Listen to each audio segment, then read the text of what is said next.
Hey y'all! Welcome back to Y'all Hearing This. My name is Kay. Thank you so much for coming back and joining us. Yes, and my name is Honeybee, or you can call me B, and whichever you choose is alright with who. Here we are. That's right. So excited. So we have been doing a little bit of a deeper dive into BTS this week. So we decided we're going to start at least once a month going back to a former artist of the week and doing like a part 2. With BTS, like we were saying, we could do a part 3, 4, 5, 6, 7, 8, 9, 10, 11, 12, you know, so many of them.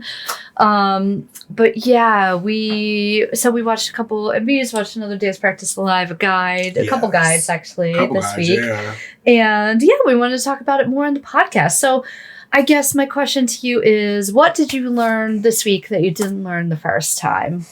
So I definitely knew from that first guy. Shout out to Celeste, right? Yes, Celeste. yes. Okay. Yep. I definitely feel like I learned this time around.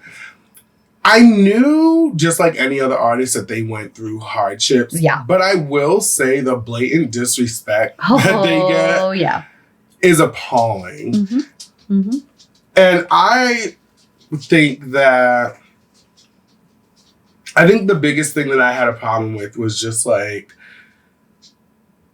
blatant disrespect, especially that interview that they were doing where they didn't call them real hip hop artists. Those rappers. Rappers because they wore makeup. I was like, first of all these rappers, well, specifically in the, like, speaking of artists from the United States or in the United States and the music that we've been exposed to and how it's promoted here and all that.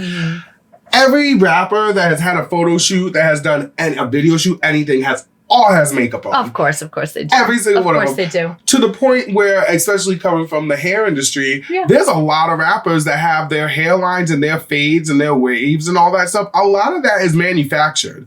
A lot of that is like different fibers, like the same fibers that they use for eyelash extensions and to make eyelashes look bigger and bolder is the same type of fibers that they will use to create like fuller hair and stuff on rap artists. Yeah. So it's like, it is used consistently. So like to see a group of young men be called girls and all this other stuff and not real hip hop artists because they wear makeup is literally like ridiculous. There's a huge thing, especially in South Korea that I know of. It could be in other areas too, where idol rappers are considered like not real rappers, because both Yoongi and RM came from like kind of underground hip hop backgrounds. Like they both went in as rappers. Hobie, J-Hope, learned to rap for the group basically because they were originally going to start with like a hip hop concept, which you kind of saw in like some of their earlier stuff. And so I think it was especially really hurtful to them because these were their peers. These were their people that they grew up like really being influenced by and things like that. And so I know both of them have talked about it being like a worry of theirs when they joined the group, that it was going to be like not real hip hop, not this, not that. So actually we haven't done their ciphers, which we should, because there's four. Anyway, which talks a lot about it, and that because I'm sorry, but they have way proved themselves as like incredible hip hop artists. But also too, it's like, who are you? First of all, the way I look at it is like, if we're gonna get that picky about, first of all, who are you to even say what hip hop is? Hip hop was created by a different culture, by a different group of people. So is it right for us to go and tell y'all, well, who do you think you are doing hip hop? You're not from the culture. You're not this. You're not that. You know what I mean? It's the same thing. I think that's why it bothered me so much, because I'm like, just sitting here as a whole Black person, as a whole part of the culture and stuff, to see somebody to judge somebody else on something that you're not even like a part of, like if you want to get nitty gritty with it, is like crazy. But nobody would ever say that because music crosses all genres and boundaries and all races. So it's like, and hip hop and rap, there's so many different varieties within that. Exactly. So it's like, how are you even to say? Even listening to some of BTS's stuff, some of their solo stuff is so different. You know what I mean? RM has an album out, a mixtape out called Mono, which is very like melodic and you know what I mean? Mm-hmm. And then you see some of his raps like within BTS and with the ciphers and things like that. Or I haven't showed you. There's a couple that he has that like earlier stuff of his like Joke, which is like pure rap. You know what I mean? Like hard hitting. You know what I mean? So yeah, it's crazy to me. And what else is crazy to me is like I get you have like your groups that you really love. You know what I mean? Of course you do. You know what I mean? I have people that I love, but I would never in a million years bring down like another group because they weren't, I don't know, my group wasn't doing as well or something. Do you know what I mean? Like, I don't know. That's just weird. That's a part of the culture too that I like we see again here in the States. Like you definitely have groups of fans that go a little too crazy, like the Barbs and the Beehive and all that stuff, like the Swifties, like all of them literally do the same things that these people were doing. It's awful. But they don't do, like, they're not doing it because their artist isn't doing well. Like, I feel like they're doing it because, like, you know, somebody else says something about Nicki Minaj and then everybody goes crazy. Yeah. I mean, and I don't know who the group was, so I have no idea what, you know what I mean, what the comparison is. I know they talked some about Big Bang, but I don't know if that was necessarily the group. So I'm not saying that their group was doing bad, but that no, but it's just the simple fact that I mean it's at least from the guys, they were pointing it out that, like, you know, a lot of those people were attacking BTS because their group didn't win the award or whatever the case may be. And I feel like in the States, or at least here, I feel like a lot of times the people will attack other artists if that artist says something about their favorite artist. But it's not like, oh, God forbid. Kanye. I'll let you talk, but... Yeah, it's very much like, you know, I mean, so when Harry Styles won Album of the Year over Beyonce's Renaissance, there were people who were actually like booing and stuff, right? And it was like crazy and it was like, it was ridiculous, but... It's like, I understand the sentiment. Right, but it's like you don't have to. But there's a point where like there's no campaign that was created that's like we hate Harry Styles. Whereas like with BTS, it's like they won an award, and these people of these started a petition through the state. Started a petition through the state. Like that's crazy. And who has like. I don't know. Who was the time? I'm sorry. The time, and like for me, I'm like, if you spend that much time, then like you are literally living your life for somebody else. That is crazy to me. My whole thing about life, take this as you will, as a 43-year-old woman, this is what I've learned in life. Whatever you put out, you're going to get back. Whatever you put out, you're going to get back. I'm not saying you need to be super positive, happy, chirpy, blah, blah, blah. That's not realistic. Right. All the time. It's not going to happen, you know? Right. But.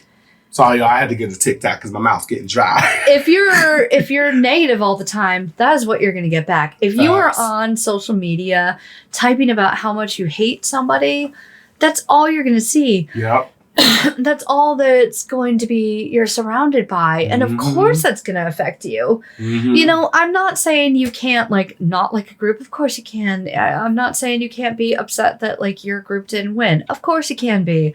But there is a difference between that and being so awful. Like telling J-Hope like he's ugly and should be kicked out of the group. Like, come on, what? There's a difference between being a fan and a fanatic. And I feel like these people are fanatics. And to me, again, it goes back to like, I'm sorry, you could take it how you want, but it's like, you have your own life. You know what I mean? Like, it's one thing to be a fan, but like, that's obsessive to me. Like, to the point where it's like, you have to literally try to like down somebody, or like to the point where like, another thing that caught me off guard in these guides, I didn't realize that they were getting death threats. Like that to me is like, and it was so early in their career where like people that get death threats are like, at least from what we've seen here, is like people that have been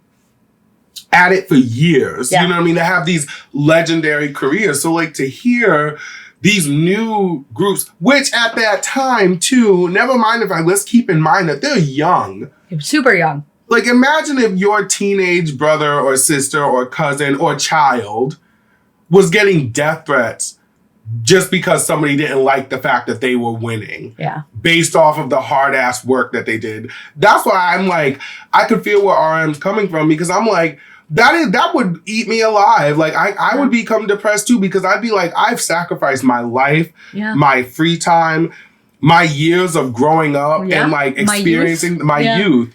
Things that like the most developmental time of your life. Yeah. To do what I love and to bring joy to other people. Exactly. And it's like, imagine like literally sacrificing your life to do that, only to have somebody turn around and basically say like, well, you should die. Like, that's crazy to me. Yeah.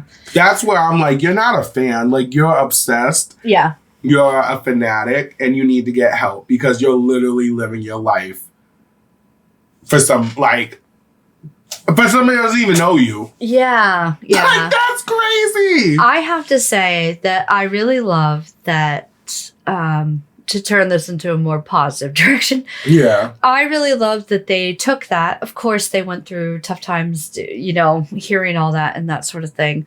But they took that and they turned it into love yourself. Mm-hmm. That they took that and they turned it into such a positive force, and that they have consistently had that message, and it makes me very, very proud to be Army. It makes me very, very proud to know them and to love their music, and all of that also makes me love their music more. It makes it mean more to me. I definitely agree. I think that the fact that they overcame all this, and when I think about it too, it's like the same people, from where they come from, that same group of people that hated on them and was like, spewing all that, are the same people that they're protecting and defending with their lives again, being a part of the military and going through and doing all that. Because if I'm not mistaken, based off of what they've done for the culture, you know what I mean, and where they come from, there was a chance that they didn't even have to, based off of like... So yeah, they did get some deferments. Yeah. Like they didn't have to go right away kind of thing. Because I think it was... I forget what age it is. I mean, I know it's definitely by 30, but I think originally it's earlier, but they got the deferment until 30 or something like that. But isn't there a thing where and I don't know, so maybe you guys can let us know, but isn't there a thing where if you contribute so much? So people were talking about that. Yeah. And I think if they had maybe pushed for it, they could have, because they're affected, like they were just saying that their concerts and raised as much money as the Olympics did. So there is an argument to be made that financially they're helping the country, you know what I mean? But I think at the end of the day, they all made the decision that they wanted to go and do their service to their country. Well, that's what I'm trying to say. It's like the simple fact that they could have done that, but they chose not to. I don't think they didn't want to push for it, I think. Right. But I'm just saying in general, they had the option to do that, and I don't know if option's the right word, but I think it could have happened. Yeah. But and I think there's definitely a case for it, for sure. But I think I'm super proud of them for, making that decision and deciding to kind of do, obviously as sad as I am, every time a new member goes, I'm always a little sad, but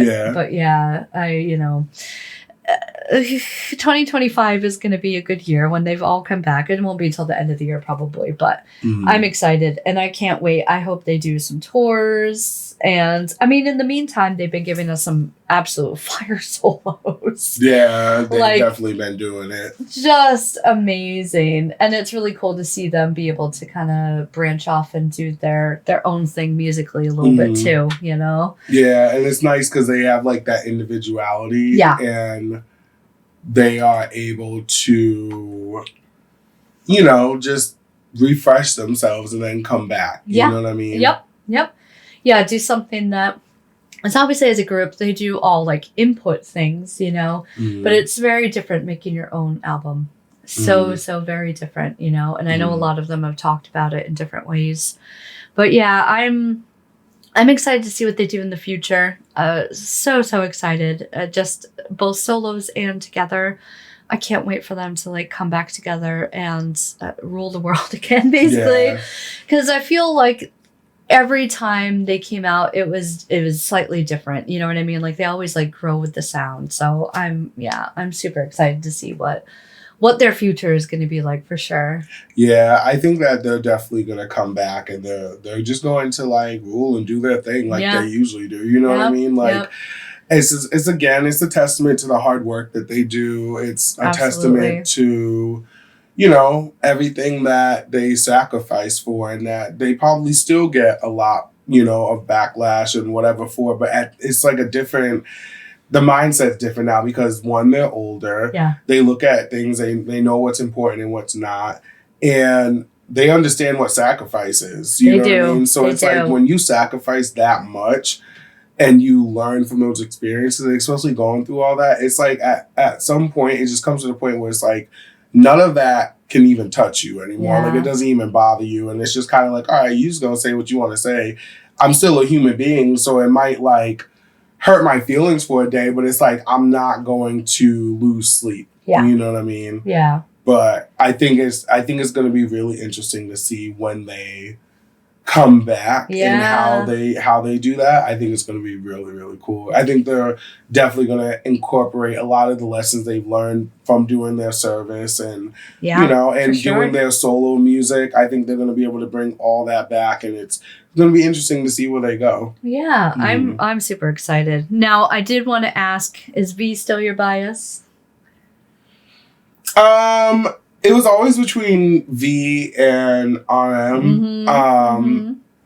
I honestly, I think all of them are incredible, but I'm still, I really do feel like RM is definitely, definitely up there with V. I feel like they're both number one for me. They're all incredible, but I think they just, I don't know. I just feel like I really relate more to RM. Okay. But also, like, I really relate to the style of V. Yeah. Oh, his album is so good. So I really, those two are definitely, I think, again, they're all incredible. But those, my heartstrings are just tugged a little more. Just because they get me and I get them. You know what I mean? You know what I mean? At least from that standpoint of being a fan. You know what I mean? But yeah, I'm still a soap girl. I still love my Yoongi and my Hobie. But it's funny because I think out of the solos, I think my favorite solo album is Indigo, RM's Indigo. It just, there's something that's like, he worked with a bunch of different people, which was really cool. And Mono, his first mixtape, was so good too. It's still, I could listen to that all the time. It's just kind of mellow and melodic and almost like lo-fi-ish. Do you know what I mean? Like, it's so good. And then Indigo, I mean, the Erykah Badu and Anderson .Paak, and he worked with Tableau again, and also it's so good. But yeah, I do. I think personality wise is why I really like Yoongi and Hobie. Yeah. You know, there's something about them. So Yoongi has been doing, well, he just went to the military, but he's been doing the show called Suchita, and it's like an interview show. I've only watched like maybe 6 or 7 episodes so far, but it is so good. He's really good at interviewing.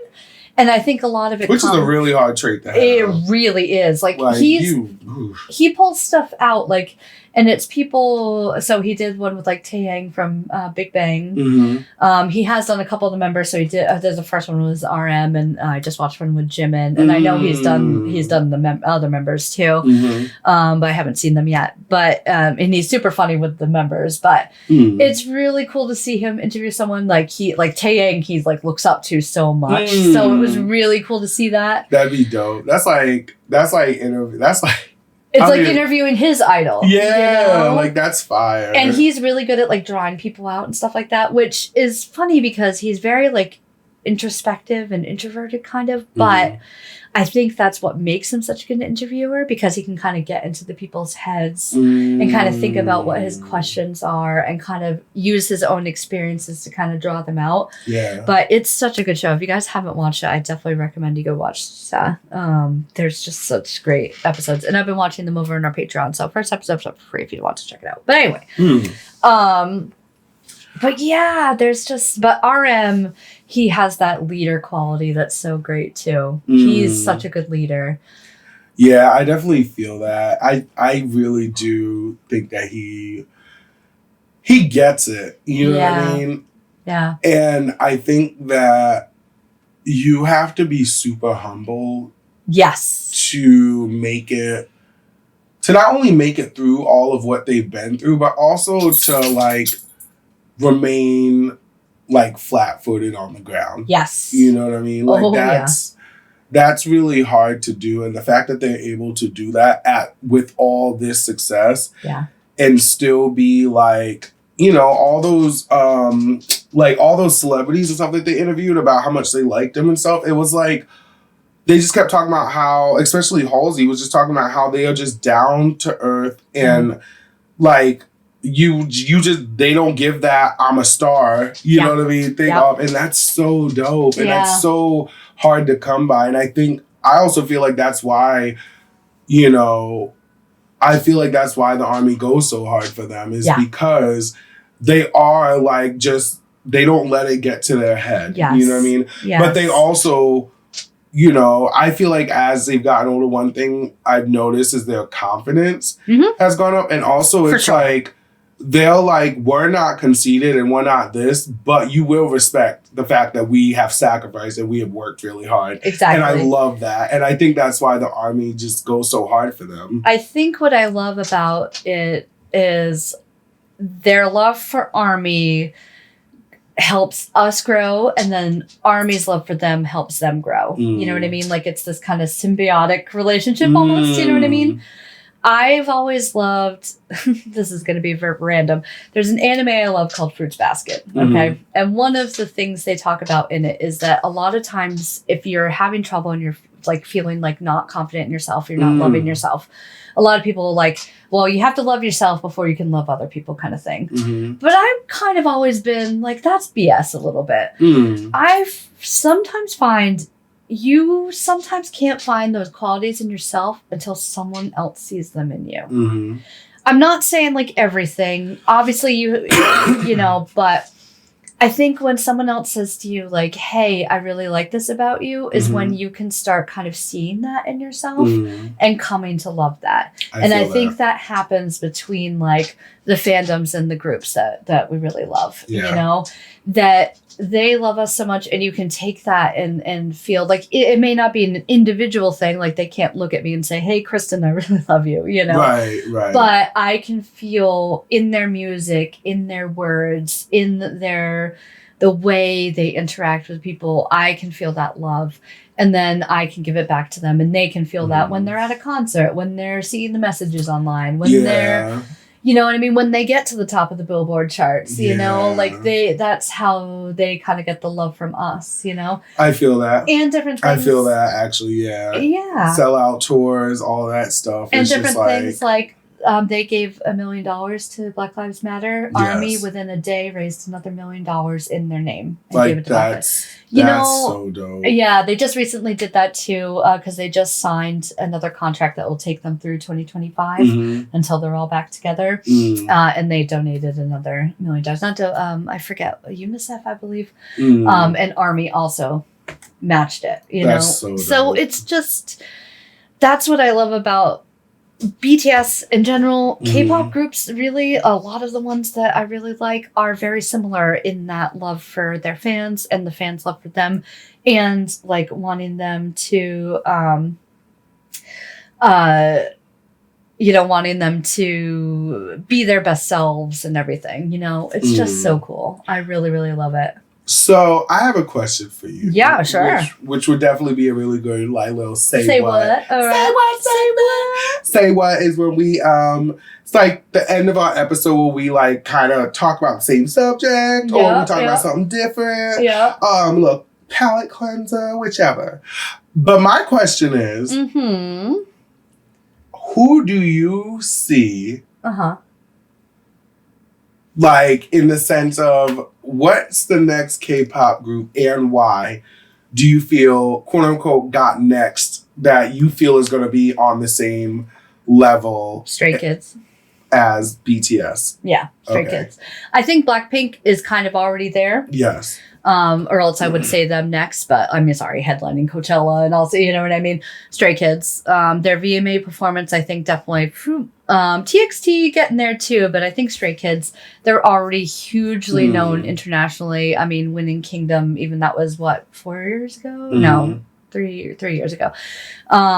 Things like that, so absolutely Stray Kids, I think, is the next huge thing. They already are, you know what I mean? But like BTS is like a level on its own. Like when I think of BTS, I think of like when you had like Backstreet Boys first, and then all of a sudden NSYNC came. Yeah. Do you know what I'm saying? So it's like BTS, and then now here's Stray Kids. Yeah, you know what I mean? Yeah. Yep. Like that's how I look at it. They're definitely getting a lot bigger in the States for sure, which is awesome. I love that K-pop in general is getting just much bigger in the States and Europe and in the West in general.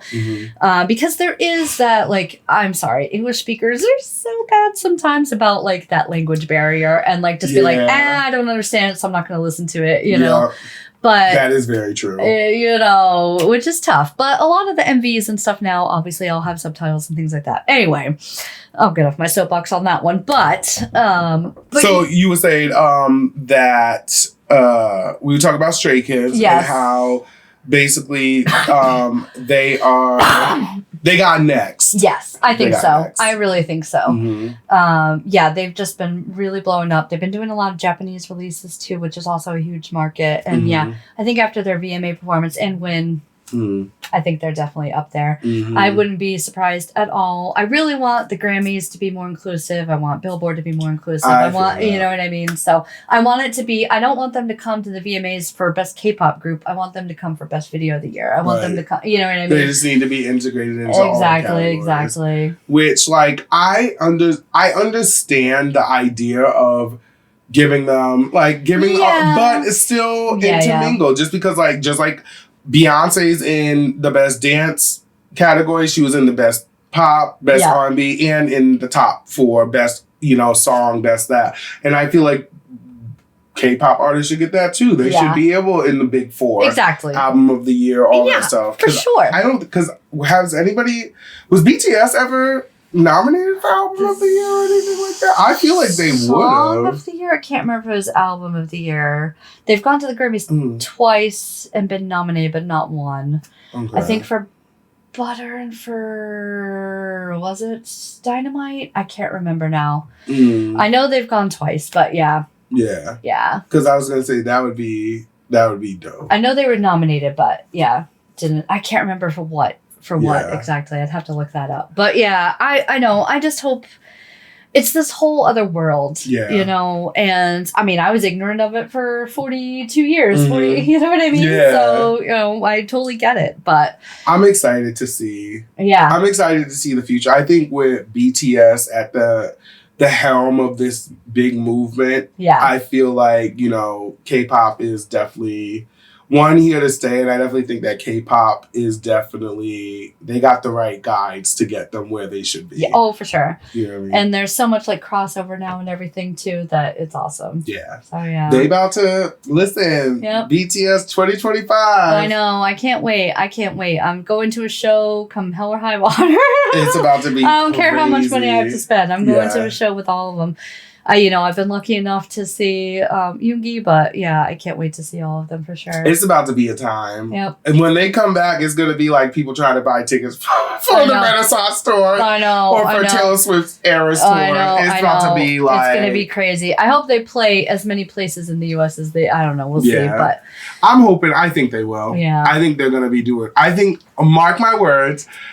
Go back to this video. I think they're going to do a stadium tour when they come back. Yeah. I mean, easily. They could sell out. Oh, yeah, for sure. They already are. Yeah. But I mean, yeah. It would be nice if they were in a bunch more places. Yeah. Yeah. It's going to be... I'm sick of driving to New York for K-pop people, okay? I know.